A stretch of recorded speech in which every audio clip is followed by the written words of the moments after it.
Here we are, boys. It's my first review of the season, the first highest score that I've put in 11 game weeks.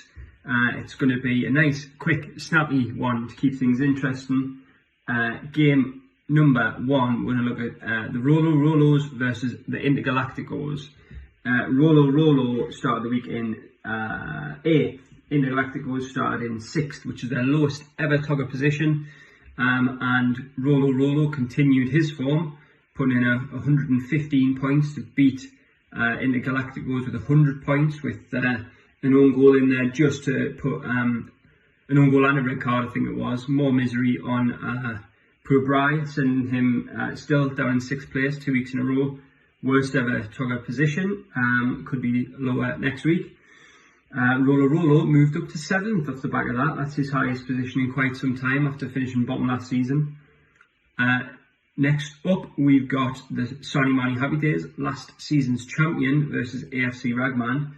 Ragman firmly planted at the bottom of the table since game week 3, and Sonny Manny Happy Days, Dura, was in 4th going into this match.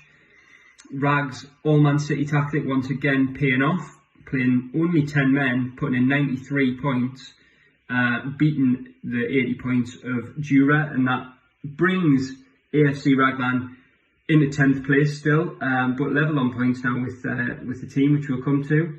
And Sonny Manny Happy Days go down to 5th place, so still in the top half of the table, but a poor season compared to last for Dura. Next up, we had first versus third, Piqué and De Bruyne, his second stint at the top of the table going this week versus Dan's Villains, and he was in a season high 3rd place going into this match. It's a real top of the table clash here. Both players put out 11 men, but unfortunately one Toggerer managed just 70 points, which is a poor showing for 3rd place, and that was Dan. Plops put in a respectable 86 points, which maintained his lead by 1 win, so some daylight at the top for Plops. He stays top. Dan moves down to 4th, which is still respectable.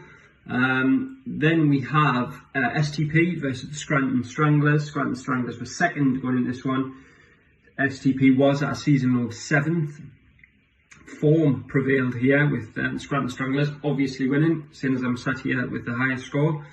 STP with just 79.5 points, but a very good showing on Monday night with the Southampton boys. So a bit of a resurgence there with a Vestergaard goal, but not enough to catch the Scranton Stranglers, with Zaha having an absolute wonder game. I think Mount scored some good points as well. So, and Son, obviously. So that brings me to stay in 2nd place. STP sinks to a season low of now 8th. Going below Colo, rhymes, below Colo. Finally, and this was the most exciting game of the week, they were flirting with everyone for a bet. They wanted to do wrestling fancy dress for everybody, tag team, so they were looking at dressing up as, can't remember who, it was 2 lasses I think, their combined score if they lost, and they wanted whoever they bet with to dress up someone else to go for a curry. If they lost the bet, it didn't come off, so thankfully for them, the 2 teams I think that they were looking at betting with both scored high, so they really dodged a bullet there. But this one went to the wire. Going into the last game, the Bukkake Jackies, who were in 7th place before this week, so a real poor form. In keeping with last season really, but below average, but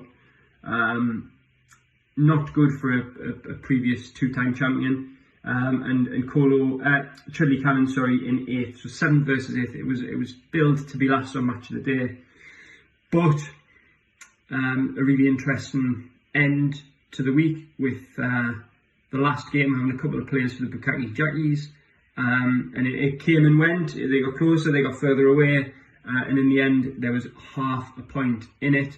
The Bukkake Jackies took that point, which catapulted them to 3rd place from 7th, going above Bry, Dura and Dan, and are now sat in 3rd on goal difference. They have the lowest points scored in the league, but have a win clear of 4th. Not such good news for the Chudley Cannons, who bet everything on the old first waiver during the transfer window strategy, picking up Bale, who hasn't really done much, and they're on an absolute stinker of a streak.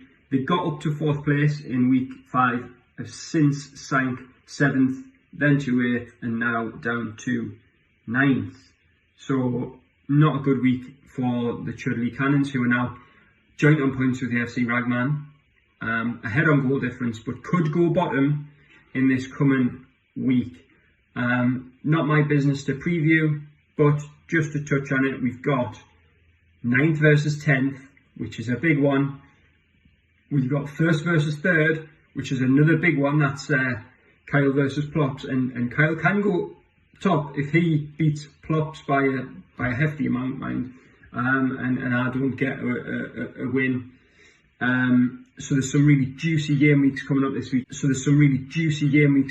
Weekend. I'm loving it. I'm fully back in the spirit of Togga. Probably got something to do with me being second and putting in a wonderful game week after my terrible 41 points in game week 10. And there will be a punishment coming for that. But yeah, low score for Dan, highest score for Gabe.